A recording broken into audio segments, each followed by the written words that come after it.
A legacy of lifetime.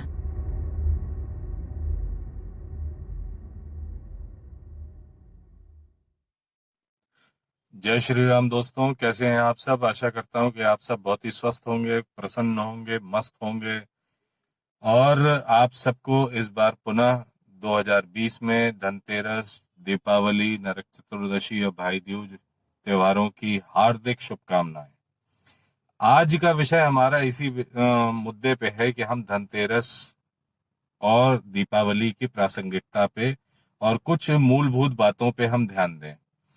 आज का जमाना जो है वो एक कॉरपोरेट जमाना हो चुका है। लोग बहुत सारा पैसा कमाने के पीछे दिन रात भाग रहे हैं और उस पैसे से बड़े बड़े मल्टीनेशनल ब्रांड्स को खरीदने की स्टेटस सिंबल की अंधी दौड़ में दीवाने हुए जा रहे हैं।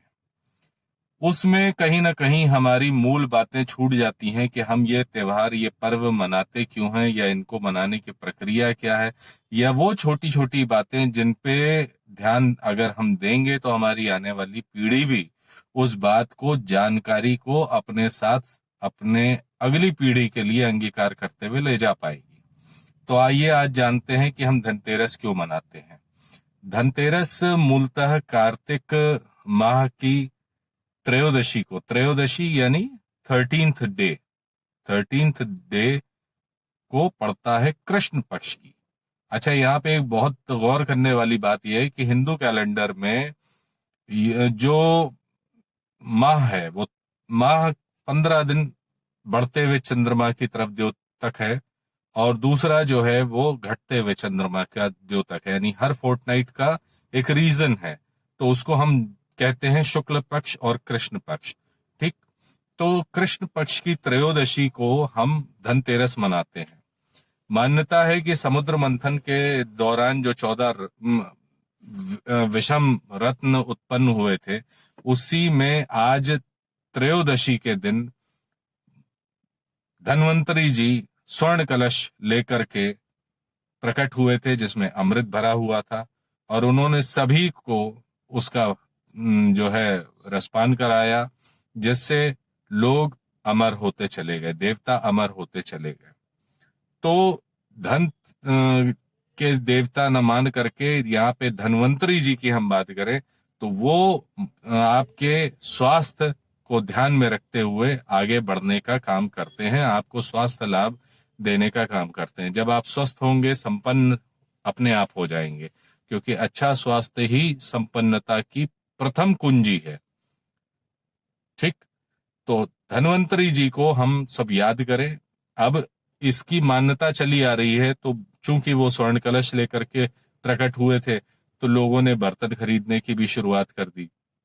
काफी लोग कहते हैं कि साहब इस दिन सोना और चांदी भी खरीदा जाए। स्वर्ण कलश था तो स्वर्ण, सोने और चांदी के बर्तन। चांदी की महत्वता इसलिए भी बढ़ जाती है क्योंकि चांदी चंद्रमा का प्रतीक मानी गई है भारतीय ज्योतिष में, और चांदी ठंडी धातु है, शीतलता लिए हुए ये आपके मन को भी शीतलता प्रदान करती है और मन में संतोष के भाव को उत्पन्न करती है। तो मन में संतोष रूपी धन का भी आगमन होता है, तो इसलिए धनतेरस हम मनाते हैं।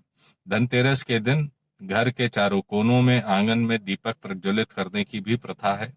धनतेरस वाले ही दिन लोग गणेश, लक्ष्मी, हनुमान जी और बाकी जितने भी इष्ट देवी देवता हैं जिनकी वो पूजन दीपावली की रात्रि करना चाहते हैं, उनको भी खरीद करके रखते हैं।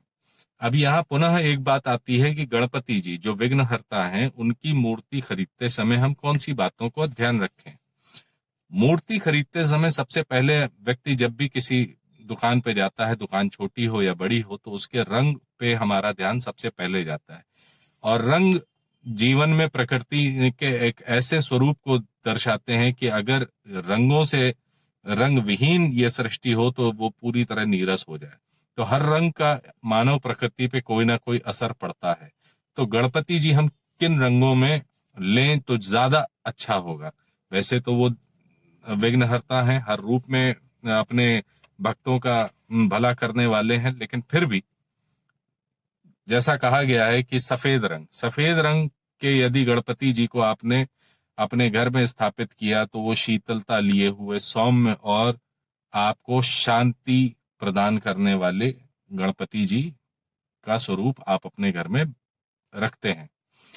यदि आप केसरी रंग के गणपति जी, केसरी रंग या ऑरेंज कलर या उससे मिलता जुलता कोई शेड अगर आप अपने घर में उनकी प्रतिमा का स्थापित करते हैं तो ये आपको वास्तु के अनुसार उन्नति कारक माना गया है। ये आपको ग्रोथ देगा, उन्नति देगा।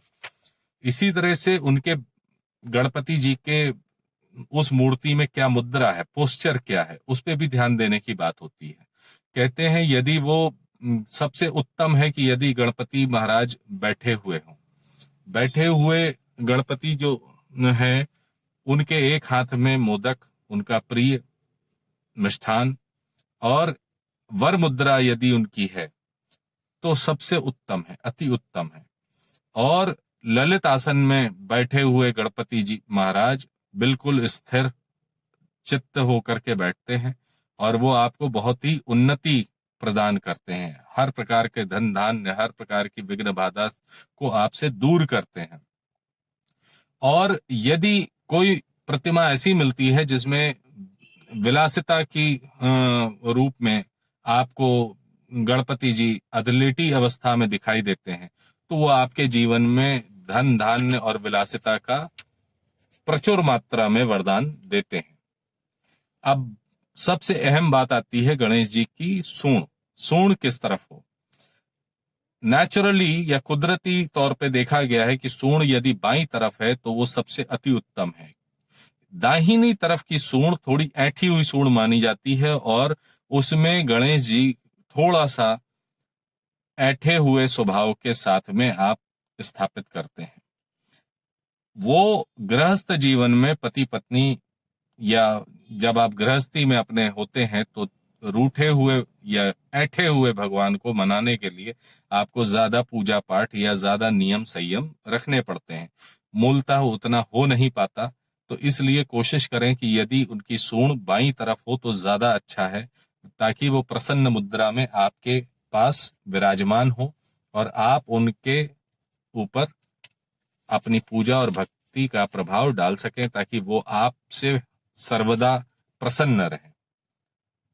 और इसी तरह से बात होती है कि गणपति जी की मूर्ति की स्थापना कहाँ और कैसे की जाए। तो कुछ चीजें हैं कि यदि गणपति जी की स्थापना आपको करनी है तो गणपति जी का मुख पश्चिम की तरफ, उत्तर की तरफ या उत्तर पूर्व की तरफ हो तो अति उत्तम होगा।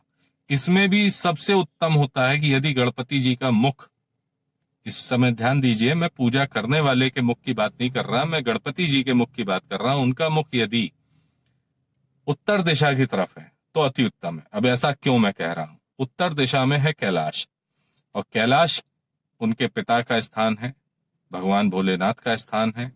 तो हमेशा गणपति जी महाराज, ऐसा माना जाता है, ऐसी मान्यता है कि वो आपके लिए सदैव तत्पर रहेंगे, क्योंकि वो अपने पिता की तरफ मुख करके विराजमान है आपके घर में, आपके प्रतिष्ठान में। तो इसलिए इन बातों का जरूर ध्यान रखें और भगवान भोलेनाथ, उनके पुत्र गणपति जी महाराज, माता लक्ष्मी और सारे इष्ट देवी देवता आप सब पे मेहरबान रहें। आप सबकी दीपावली बहुत ही मंगलकारी हो, बहुत ही उन्नतिकारी हो, ऐसी मेरी प्रार्थना है ईश्वर से।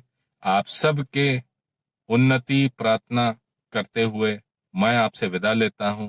जय हिंद, जय भारत, नमो नारायण।